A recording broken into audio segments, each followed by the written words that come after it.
It looked very cool and shady. "Well, at any rate, it's a great comfort," she said, as she stepped under the trees. "After being so hot, to get into what?" she went on, rather surprised at not being able to think of the word. "I mean to get under this, you know," putting her hand on the trunk of the tree. "What does it call itself, I wonder? I do believe it's got no name. Why, to be sure it hasn't." She stood silent for a minute, thinking. Then she suddenly began again. "Then it really has happened after all. And now, who am I? I will remember if I can. I'm determined to do it." But being determined didn't help much, and all she could say, after a great deal of puzzling, was, "L. I know it begins with L." Just then a fawn came wandering by. It looked at Alice with its large, gentle eyes, but didn't seem at all frightened. Here then, Alice said, as she held out her hand and tried to stroke it. But it only started back a little, and then stood looking at her again. "What do you call yourself?" the fawn said at last. Such a soft, sweet voice it had. "I wish I knew," thought poor Alice. She answered, rather sadly, "Nothing just now." "Think again," it said. "That won't do." Alice thought, but nothing came of it. "Please, would you tell me what you call yourself?"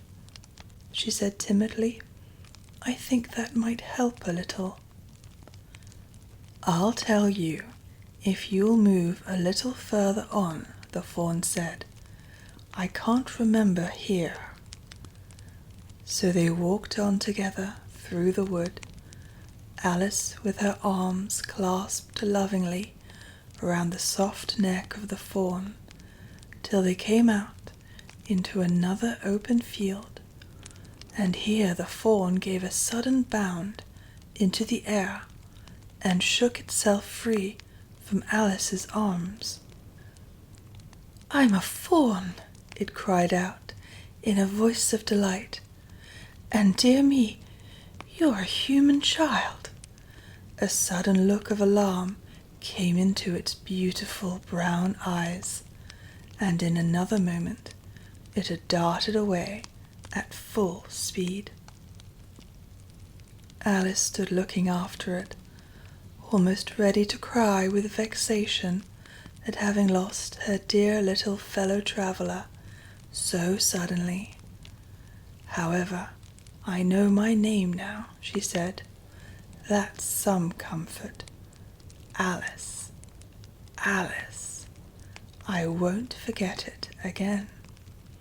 And now, which of these finger-posts ought I to follow, I wonder?" It was not a very difficult question to answer, as there was only one road through the wood, and the two finger-posts both pointed along it. "I'll settle it," Alice said to herself, "when the road divides and they point different ways." But this did not seem likely to happen. She went on and on a long way, but wherever the road divided, there was sure to be two finger-posts pointing the same way, one marked to Tweedledum's house, and the other to the house of Tweedledee. "I do believe," said Alice at last, "that they live in the same house. I wonder I never thought of that before. but I can't stay there long. I'll just call and say, how do you do, and ask them the way out of the wood. If I could only get to the 8th square before it gets dark." So she wandered on, talking to herself as she went, till, on turning a sharp corner, she came upon 2 fat little men so suddenly that she could not help starting back. But in another moment she recovered herself, feeling sure that they must be. Chapter 4. Tweedledum and Tweedledee. They were standing under a tree, each with an arm round the other's neck, and Alice knew which was which in a moment, because one of them had Dum embroidered on his collar, and the other D. "I suppose they've each got Tweedle round at the back of the collar," she said to herself. They stood so still that she quite forgot they were alive, and she was just looking round to see if the word Tweedle was written at the back of each collar, when she was startled by a voice coming from the one marked Dum.